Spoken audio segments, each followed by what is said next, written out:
The shir is Ili Nishmas Sholem Duber Ben Rab Abba Levi Levin, whose Yom Ledes is also today on Tes Nisan. The Shloshim was a few days ago. This is a Sikha from Shabbos Hagadol, from Lekutei Sichos, Chelik Chav Zayin. The Shabbos Hagadol is a very popular topic by the Rebbe. The Rebbe loves talking about Shabbos Hagadol. And essentially there's always the same concept, the same schnit, as we say in Yiddish, that the Rebbe always talks about Shabbos Hagadol, but then there's nuances. And there's a footnote over here later where the Rebbe distinguishes between the way he spoke about it in Chelik Yud Beis Lekutei Sichos and the way he spoke about it in Chelik Yud Zayin. One, it speaks about why it's not celebrated on the 10th of Nisan, and then another one about why specifically it's celebrated on Shabbos. And this Sikha is going to talk about the connection with the days of the week in general, not just specifically Shabbos or specifically not 10th Nisan. There's also a Sikha that we once learned, Shabbos Hagadol, I think, in Chelik Lamed Zayin Lekutei Sichos. Anyway, let's get into it. It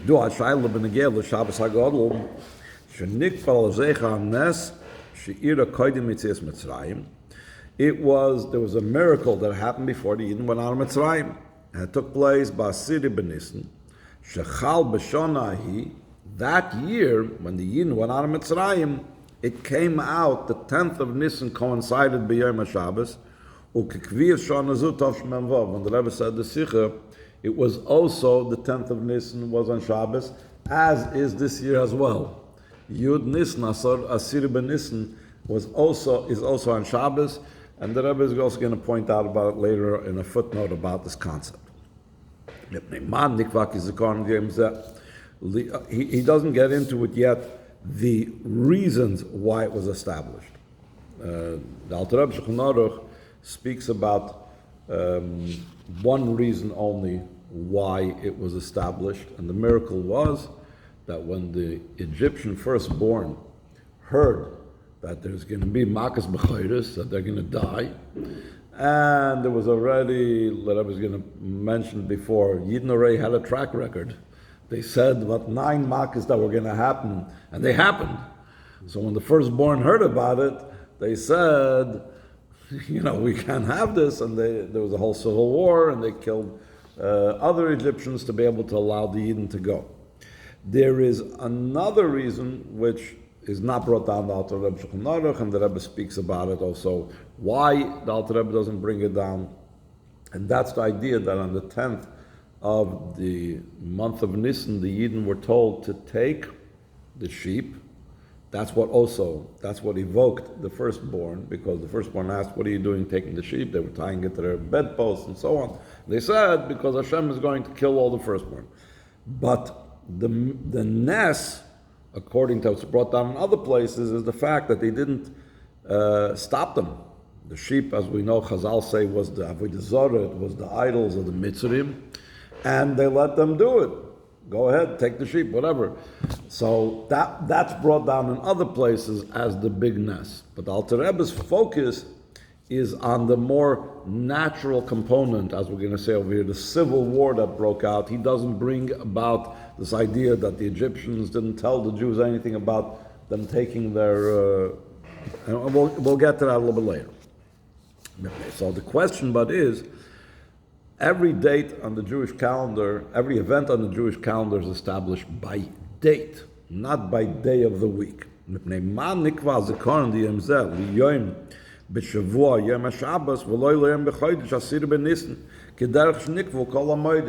Yom Tov are established by the date on the calendar when it happened. Purim is the 14th of Adar, Sukkot is the 15th, Pesach is on the 15th of Nisan. Here, all of a sudden, we don't establish it on the 10th of Nisan. We establish when it actually occurred, but we establish it on the day of the week when it happened, which was Shabbos that year. Va'adrabah, haloyanes to Shabbos Hagadol ira k'teitzah melakichas asel korban Pesach. Like we said before, what caused the miracle? Where did it happen? Because the Jewish people took the sheep, and that inspired the people to ask him, what are you taking it for? He said, oh, Hashem is going to take care of all the firstborn. It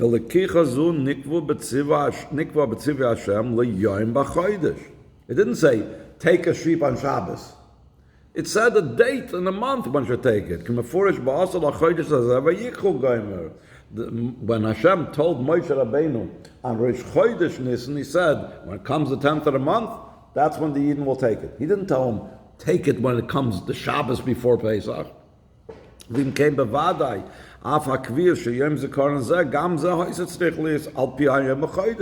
you established it, it should have also been that way, according to the date. Even more so, when it came to Tezvav B'Nisan, it didn't say over there anywhere that Hashem said beforehand that on the 15th of Nisan you're going to go out necessarily, not necessarily, or the 14th of Adar, you're going to be victorious in the war, or whatever it is.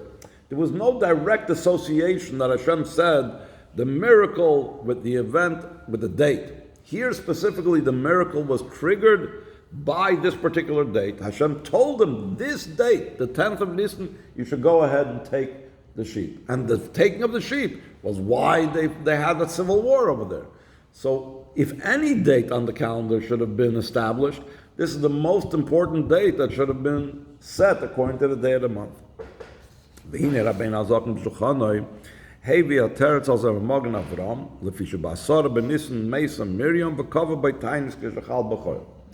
On the 10th of Nisan, years later, towards the end of when the Jews were in the wilderness, almost when they went into Eretz Yisrael, at that date, on the 10th of Nisan, Miriam passed away.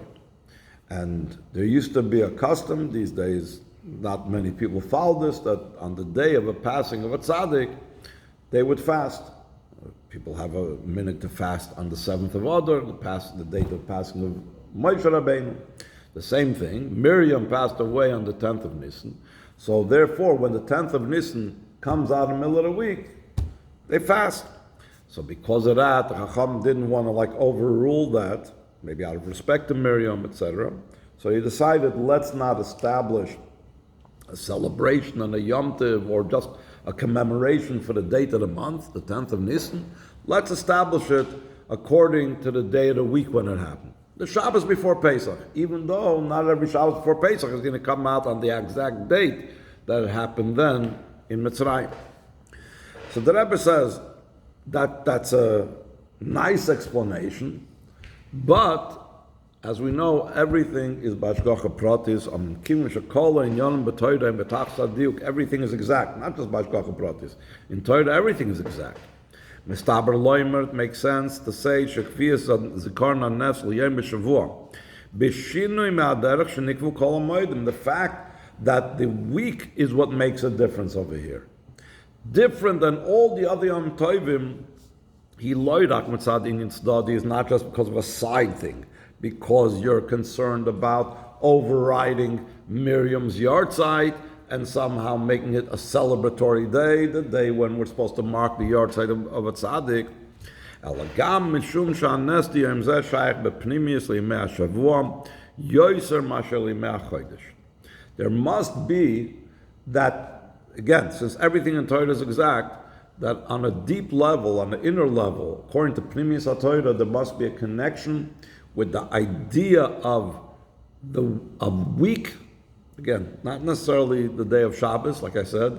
That in the footnote over here says that in a different sikha he explains what's the connection dafka with Shabbos. In this sikha he talks about why is it connected with weekdays instead of all other Yom Tovim that's connected with months. And the Rebbe gives an example from something totally different, that even though we find a reason why something does not take place on a certain date, but Chassidus will go ahead and give a deeper meaning why that is so. And the example is as follows. Again, it's a totally unrelated case. There's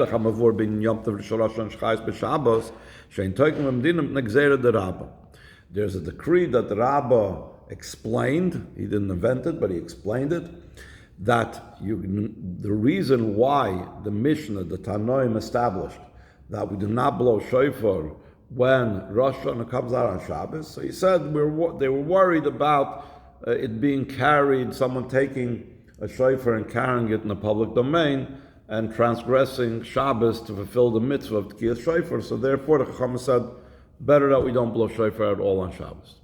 And Chassidus is not happy with that being the total and complete reason.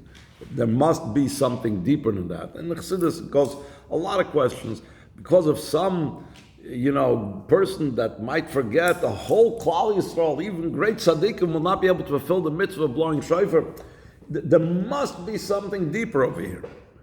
So he says, "Shatam apnimil shein toikin hu loy rak mitag zer der Rab belvad shein tzaddi." It's not just because of the decree that Rabbi explained that's a secondary or ancillary matter. In other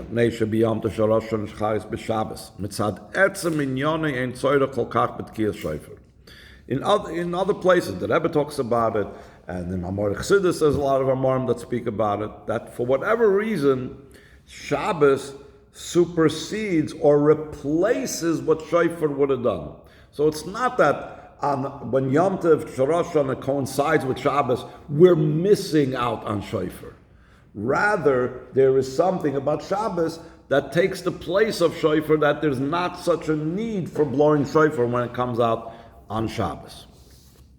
And the Rebbe, also in a footnote over here, he brings up a very interesting thing, that in many things in Torah we find there could be multiple reasons for it. And some reasons are not always said always, all the time. In other words, it's not going to say always a whole list of reasons whenever the Torah brings something down, say, because of this, and this. No, it'll give some type of general reason, but then there could be other things as well. It's even brought down la halacha that there's certain gezeres that the Chachamim made, certain decrees that the Chachamim made, and even though it seems to be that whatever the reason of the decree doesn't apply anymore, still in all, the Chachamim still kept that they should do the Gezerah. Why?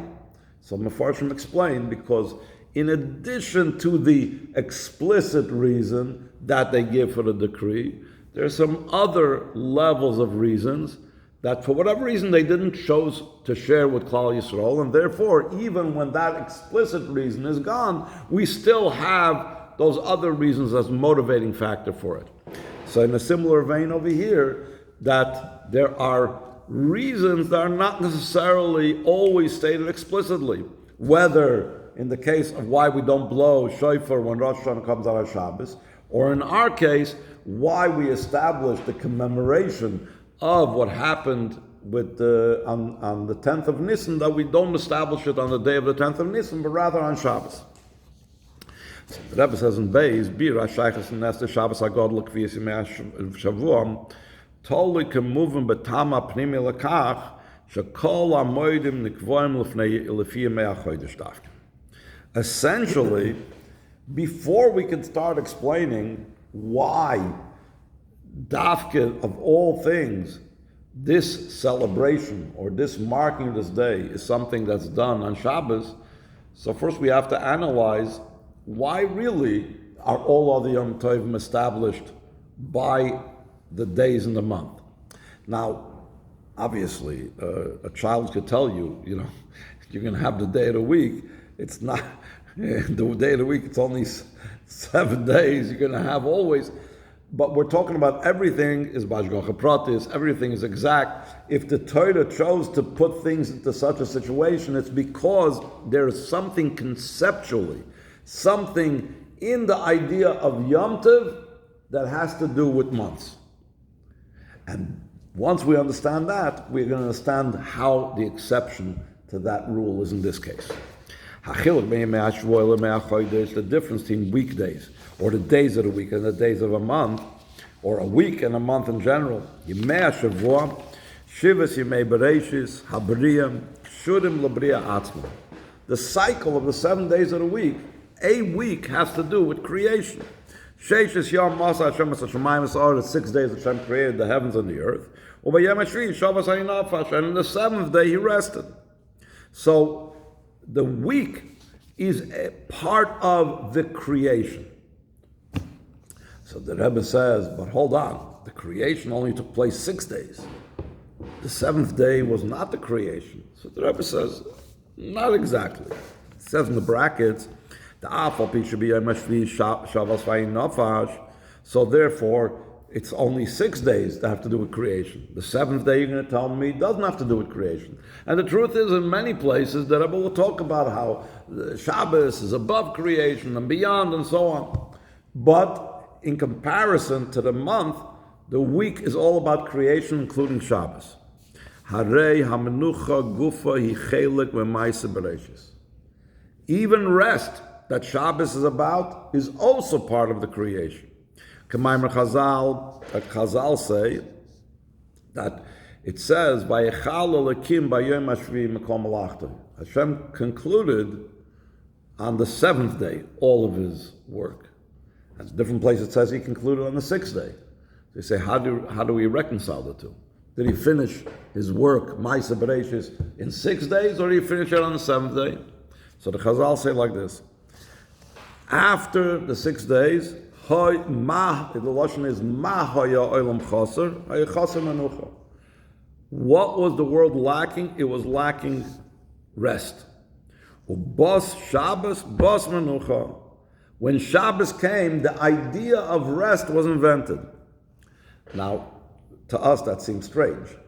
Rest is just the lack of doing something. It doesn't seem like a active thing that you need to make. So first of all, we see by the Eibishter there is nothing taken for granted. You could say that darkness is the absence of light, and still no, we say every day in davening, Yotzer Oir Uboirei Choshech, He creates darkness. So even rest, if not for Hashem creating it, the concept wouldn't have been there. To such a degree that there were certain pagan nations, I don't remember if it was Greece or Rome, that poked fun at the Jews that they're lazy. Once a week they take a rest. There was either the nobles that didn't have any responsibilities, or the regular people were expected to work 365 days a year. There was no concept of a rest day. So in other words, this was something that had to be invented. We're right before Pesach, so pardon if I'm going off on one interesting point that my father of Hashem used to chazer by the Seder. It says over there in the Seder that if not for the fact that the Eibishter took us out of Mitzrayim, so our children, their children, and children would have all been still in Golus and Mitzrayim.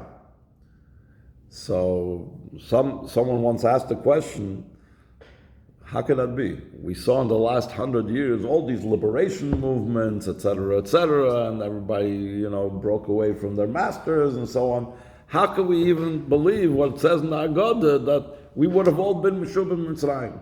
So he said a very simple thing. Who invented that? Before Jews, which is Hashem, created that concept that there could be a nation, could go free, and goy mikerev goy, while you're inside a nation, you're not just some other nation. You're inside that nation, and that nation inside the other nation. Lakachas loy goy mikerev goy should go free. If the Jews wouldn't have done it 3,000 years ago, nobody would have even had such a dream to do it. So that's what it means. We were talking about Meshubin up till now in Mitzrayim because we invented the same concept. The same thing with Menucha. Hashem created the concept of Menucha and rest on the 7th day. So the 7th day is also part of the creative process. Except instead of the creative process being in an active way, it was in a passive way. But it's still, something was created, something was made even on the 7th day.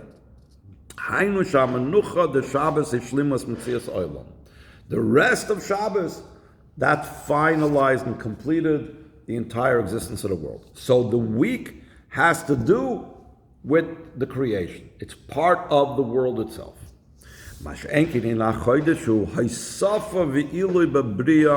haboim la'achrei etzem kiyum ha'olam. After the world existed, there's a new thing called months. How do we see that? K'maimer Chazal, mishebacha HaKadosh Baruch Hu ba'olamai kava b'rosh chadashim. After Hashem chose His world, in other words, the world was already there, then He established there should be head of months. There wasn't a concept until Hashem decided to insert it. It's not part of the creation itself. In the previous part, it says just bas Shabbat bas menucha. It was passive. It came. It doesn't say He had to establish Shabbos in the world. It came. This is a case. Why? Because Hashem rested. So it happened automatically as part of the creation process. Because the flip side of the creation is stopping creation. So in the creation, there's the binary system, work and rest. But Chodesh, that's something Hashem established and covered by. The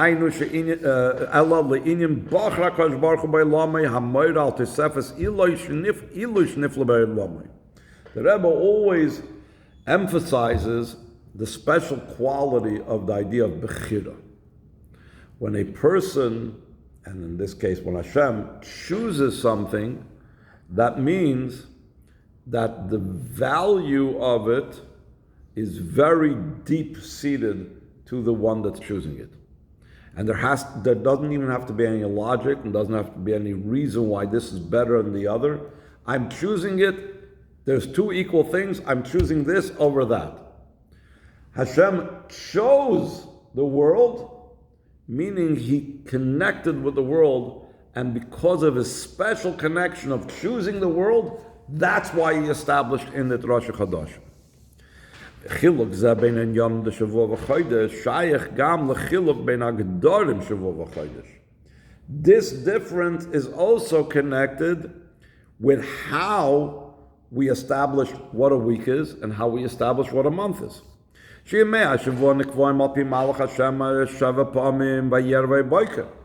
do we know when a week has passed? 7 times. The sun goes up and goes down. It was evening, it was morning. That's how you know that the week is over. It's dependent upon the moon. But the moon doesn't work the same way like the sun. The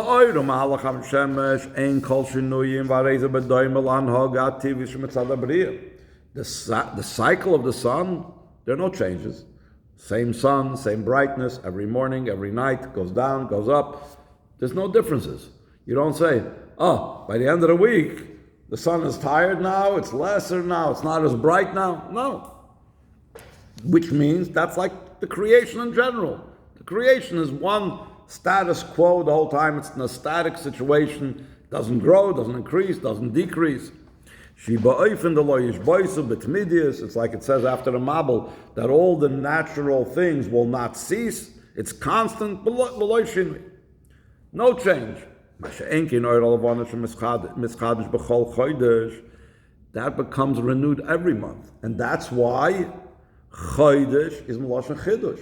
Because of the renewal, every month there's a new moon. The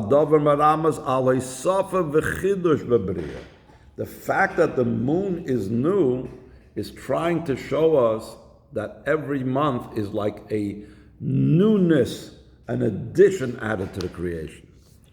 And this means something going beyond nature. In general, this is a way how things are run beyond nature. Now we can understand why all the Yom Tovim are going according to the days of the month, not according to the days of the week. Because the whole idea, what's the whole idea of Yom Tov? His galus miyuchedes shalakus shalamayl matava olam. When Yom Tov comes, we are marking and we are celebrating, and what's happening is every year it becomes repeated what happened the first time around, like Chassidus always says, a revelation of godliness beyond the world. Meloshen Chidush. Because the whole idea of months, being that it's new, it shows on something out of the realm of nature. So therefore, Yom Tovim that are marking and indicating a revelation that's beyond nature, it's celebrated in months, not in days. The days of the week don't have to do with being out of nature. Yom Tov, it's beyond nature, it has to be celebrated in a month.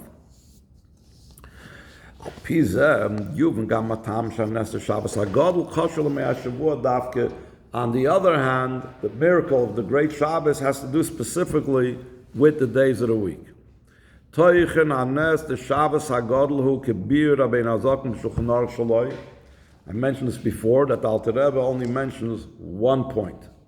What's the point that the Alter Rebbe mentions? Top of the next page, Kishalach Yisrael Pischeiim B'Yis Shabbos, when they took their lambs for the Korban Pesach, they took it on that Shabbos, on the 10th of the month. The firstborn asked them, what are you doing? It's a Pesach offering for Hashem. He's going to kill you guys. They went to their parents, they went to Pari. You know, it was an uprising. They wanted that the Yidden should be let go. And Pari and the fathers did not want to do. There was a civil war. It says in the what's called the Hala Mitzri or Hala Gadol. It says, it enumerates different types of miracles. One of the things it says, that he killed the Egyptian firstborn. But if you actually translate the words, it doesn't say that he killed the Egyptian firstborn, contrary to what you're going to see in a Siddur in English. If you literally translate the word, it means, Lemakim Mitzrayim, he plagued the Egyptians, Bivchayreim, through their firstborn. Meaning, it's hinting at the fact that the firstborn were the ones that killed the Mitzrayim. So you had a civil war that's hinted in the pasuk, even though it doesn't say openly in Chumash, but it's hinted in Hal Hagadol, it's hinted in Tillim. So, in the footnote, the Rebbe says, but the other miracle that I mentioned before, the Alter Rebbe doesn't bring out, because the other miracle, Taka wouldn't have to do with Shabbos. The other miracle was actually an open miracle. The fact that the firstborn let them get away, or the Egyptians let them get away with taking their God and saying they're going to slaughter their God. So that was actually a miracle. So therefore, that's why the Alter Rebbe does not give that as the reason in Shulchan Aruch why this Yom Tov was established, because then it wouldn't make sense to be connected with Shabbos. But as we'll soon explain, this event has a connection with Shabbos. And why? There was nothing supernatural over here in the firstborn fighting a civil war against the other Egyptians. The fact that the firstborns believed the Jews is not at all something that's a pella. It makes perfect sense. Ain't a pella cloud. The Jews had a track record. They saw that all the 9 Makas that the Yidden said would happen, they saw happen. Now the Jews are saying the firstborn are going to die. They're not going to go ahead and argue with the Jews. They're going to go ahead and tell Pari, you got to let them out. Look what happened the last 9 times. Va'adrabah. It's not the Chidush that the firstborn fought a war over it. The Chiddush is, what was Pari thinking? Pelush Pari loy shamalahan v'hoyazarak mishum shevayechzak Hashem es leif Pari.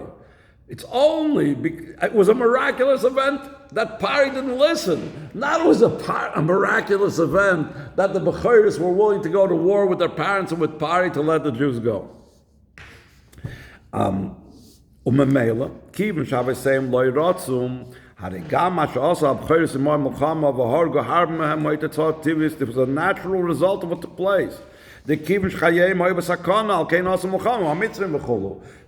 lives were in danger. You know, they're going to die either way.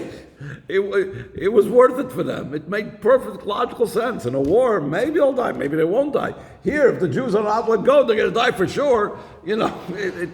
There's nothing supernatural over here. And also, not only that, v'gam lebnei Yisrael lo'ira Nes Gadol l'tzoil v'yishum hagolus. Nothing on the 10th of Nisan took place miraculous, both from the Egyptian side and for the Jews. Nothing changed in their status. They didn't have some miraculous salvation out of the Golus. Whatever they were going through a day beforehand is the same thing they went through that day and the day after. Nothing changed because of this civil war. Nothing changed because they took the sheep and they tied it to their bedpost.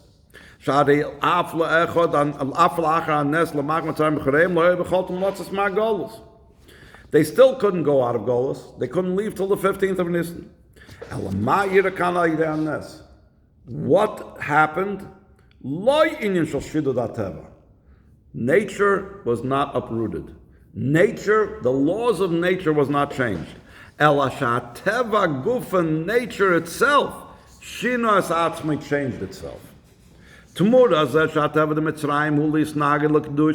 of Egypt opposing Kedusha, the firstborn. The word Bechor doesn't only mean firstborn.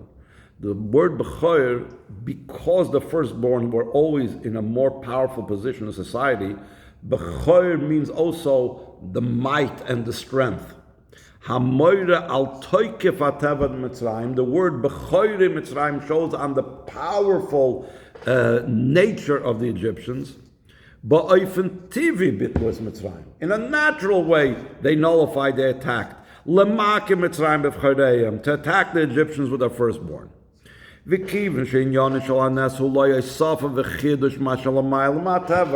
Not like all other Yom Tovim, that's about something outside of nature, something beyond nature that occurred. This was nature itself that changed. Nature itself said that the Jewish people should go out. Nature itself was willing to fight and say that the Jewish people should go out. Therefore has to do specifically to the days of the week. Because the days of the week, as we said, has to do with nature. In footnote 30, the Rebbe says a very geschmack of art. I'm telling you a lot of the footnotes because they're very, very, very interesting footnotes over here.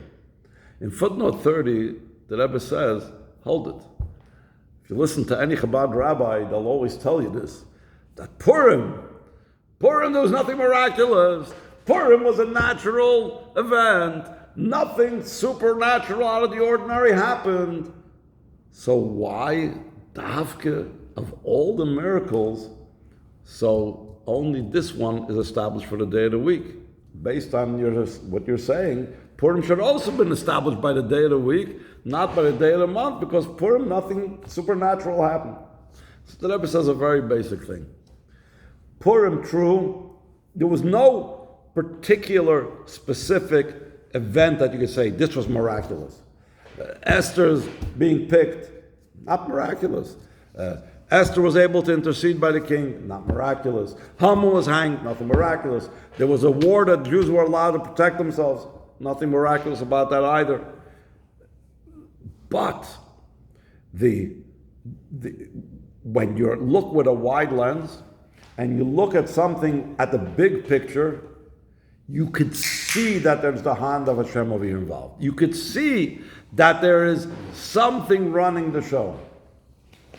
Now, at that time, not necessarily. The period from the beginning of the Megillah to the end of the Megillah was, I think, it's brought down was like 3 years, I think. So, living through it, every little event, Esther, this and this and this, didn't seem so. But once the Megillah shortens the events and puts it all together, all of a sudden you see, of course this was miraculous. That's only Purim. Shabbos Hagadol, the firstborn killing the Egyptians, does not even have that type of miraculous nature like Purim had. And then the Rebbe also says that after all said and done, the Rebbe said this Sikha, by a date like this year, where it was also the 10th of the month. So he says that when you actually have both of them coincide, when you actually have Shabbos Hagadol come out on the 10th of the month, which is the day of the month that it happened, so that shows and indicates that the idea of the miracle, even though it was so completely concealed in nature, lends itself more to being revealed, because that's why it also corresponds with the 10th of the month. Okay, let's go back inside to Daled. Though the miracle of Shabbos Hagadol, nature was not uprooted, Mikal Mokim Dafke Nes Nikra Nes Gadol. It says, the Lashon Shulchan Aruch is, why is it called Shabbos Hagadol? Shenase by Nes Gadol. That's the expression that's used in Shulchan Aruch, I believe. Question is, we just not finished explaining, there was no visible miracle. Why are you calling it Nes Gadol? Why are you calling it a great miracle? The Mahai Time on the Kras, Shabbos Hagadol says, I don't know if it's the Alter Rebbe says it or he brings it from Lekutei Sichos. So he says like this, you know what's true greatness? True greatness is when you could play the game and win it, limiting yourself to the rules. Just give you a very simple example. Let's say I own a chess set. And I say, let's play chess. And then I see I'm losing, or whatever. And I don't see I'm losing. I said, you know what? It's my game. It's my rules. I'm going to make that my king can move more than one box. Yeah, it's my. I can do anything. Is that a big chachma, or is it a bigger chachma that even if I'm about to lose, I can figure out, while playing the rules, how to win? Hashem created the world. It's His world. He can upend the whole chess game as soon as He wants. And He did, many times. Miracles, boom. I'm going to make this do crazy things. I'm going to make water that flows stand up. I'm going to make water turn into blood. Whatever. Okay, fine. That's nice and good. But the bigger Nes, the Nes Gadol is, no, I'm going to play by your rules. I'm not going to upend nature. I'm not going to undermine nature. I'm going to win within the rules of nature. Let's see it inside. The more pronounced way of Hashem's greatness and His power of the infinite, comes out specifically, that's when it's recognized, when He's influencing nature itself. Ad l'shinui kazeh, till such a change, shebeteva olam ba'oifran hagas olam k'figidra teva ye'nikar kilam chazdoi. It's such a powerful change in the nature of the world, running according to the rules of the world. What does it say after l'makim mitzrayim b'vchoreim? It says ki la'olam chazdoi. That you recognize Hashem's kindness in the way He's dealing with the world, in the laws of nature. So this is a very geschmack touch in this pasuk. It says that until Him, that Hashem is great and very much praised in the city of our God. So the Chazal say, when is He great? When He's in the city of Elokeinu. So first of all, we need to establish the difference between Shem Havaya, Yud Kei Vav Kei, and Shem Elokim. Chassidus talks about it a lot. Even Shulchan Aruch talks about the definitions of the words. Elokim shows Hashem's power in nature, which I'm going to mention. Elokim is the numerical equivalent of the word Ateva, nature. Havaya, Yud Kei Vav Kei, that's like Hoya, Hoya V'yeh Ke'echad, past, present, future, all together. That's beyond nature. Havaya's godless. The greatness of Havaya is Kishubir Elokeinu, when He's in nature, not when He breaks and uproots nature. Havaya Hoya V'yeh Ke'echad, Hu Oifen Shalom Hagen Nisan Shalom Al Mateva. That's supernatural, acting in a miraculous way. Elokeinu, Shem Elokim Shebegematria Hateva, the name Elokim, that's the numerical equivalent of Hateva. 86. Hu HaShoyde Shel Hanhoga Ativis, that's where the normal running of the world comes from. That's why throughout the creation it says, Bereshis bara Elokim, Vayomer Elokim Yihir, Vayomer Elokim Yihir Akia. That's nature. Nature comes from the name Elokim. The aim of Hu Havaya Gadol, when is he that great? Kishu Be'ir Elokeinu. Manhoga Nisis Apel says, Shidu the Bitla Tava in the Nir of a Nikar Kolkach, It's the Havaya Gadol. It's not as recognizable how Havaya is great when he uproots nature, when he upends nature. The Davke Kasher Havaya Mislabish Hashem Elokim, he's enclosed in the name Elokim. He's enclosed in nature. Umeshana Mahapachas Anogas Hateva Gufi, he changes and he shows how the nature itself can be turned around. It